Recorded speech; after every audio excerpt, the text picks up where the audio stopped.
Hi folks, welcome back to Dungeons and Dry Brushing. My name's Daniel. Now if you've played D&D before, you know one thing that is almost universally true. Don't go into the woods. It's not safe. It's not safe for anybody, but especially low-level adventurers. Granted, it's Dungeons and Dragons, so you probably don't want to go into the cities either. Don't even get me started on the towns. There's always plagues, zombies, missing people.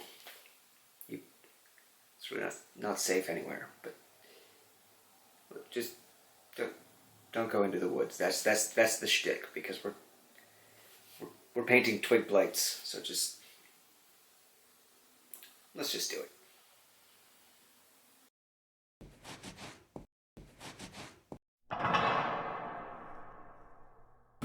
I've primed the Twig Blight models with Wraithbone Primer. I'm going to start with the inside of the model that has some of its bark chipped away. This is getting a simple coat of Skeleton Horde. The rest of the basic Twig Blight models are getting a coat of Wildwood contrast paint on all of their exterior bark. The only exception to this is the thorn-like structures at the top of their heads. This is going to get a wet blend of Wildwood, and then closer to the tips, Speed Paint's Absolution Green. I want to make it look like the longer the horns have been growing, the more moss-covered they've become. I'm going to repeat the exact same steps on the Dryad model. The only difference is that she has these much longer, more wicked-seeming horns, so we're going to do a 3-stage wet blend on those.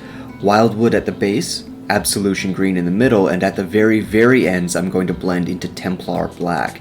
I really want to make these look aged and sort of evil.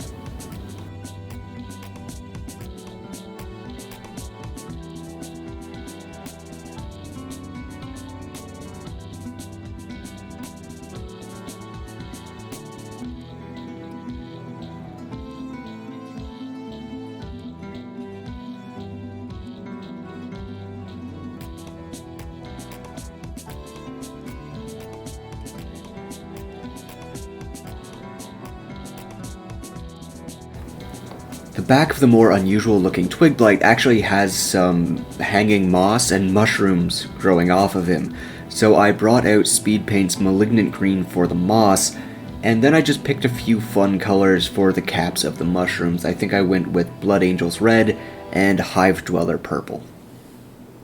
So the next step is dry brushing. There are a lot of colors that would be acceptable here. Off-white, of course, light browns, light greens even. I've decided to go with a light gray because when I think of like aged wood, that's what comes to mind for me, so that's what I'm going with. To dry brush, you just want to work the paint into the bristles of either a dedicated dry brush or an old paintbrush you don't use anymore. Then you want to wipe the majority of it off on a paper towel. You can test it on the back of your hand if you're unsure how much paint is left. Then drag the brush across the model. This will deposit the paint on only the absolute highest areas, leaving the recesses untouched. I've decided to go with a mix of washes on this as well. I'm going to start by washing everything in Army Painter Strong Tone. Once that's dry, I'm going to go over just the feet and lower legs of the models with Green Tone as well, just to add a more mossy look to the bottom of the models, like they've been trudging through a mossy, swampy forest. I did consider painting some bright highlights like an evil red or blue in the eyes of the Dryad, but after looking at the key art for these from the monster manual, it looks like they just have these black holes as eyes, like the suggestion of eyes for the Twig Blights and the Dryad, so I'm just going to stick with that. And then our last step, and you may have seen this before if you've seen my other videos, is that I'm going to apply some wet ground texture from AK. This will give me a muddy, foresty looking base without too much effort. And here's our final result.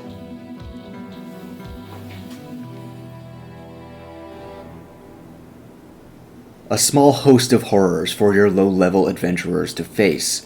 Like most Reaper models, these take really well to simple paint jobs and techniques that, with a little practice, anyone can apply without a problem. And while Twig Blights aren't the most fearsome creatures out there, they do make a good, fun challenge for beginner parties. Alright folks, thanks for watching. Before you go, I do have one more thing to show you.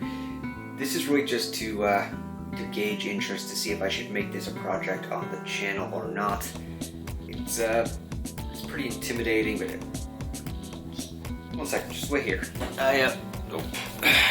Just one sec.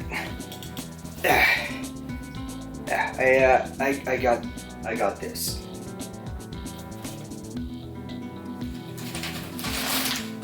I'll get this. I've never seen anyone paint one of these on a YouTube channel. That doesn't mean it hasn't been done, but I honestly have no idea what I'm going to do with this yet. If you'd like to see me screw it up in real time on video, let me know in the comments. We'll see if we can make that happen. Until then, thanks for watching. Please hit like and subscribe. Not only does it help the channel grow, but it does crazy good things to the one remaining molecule of serotonin that the last few years have left me with. So let's just knock it out on this one. Thanks.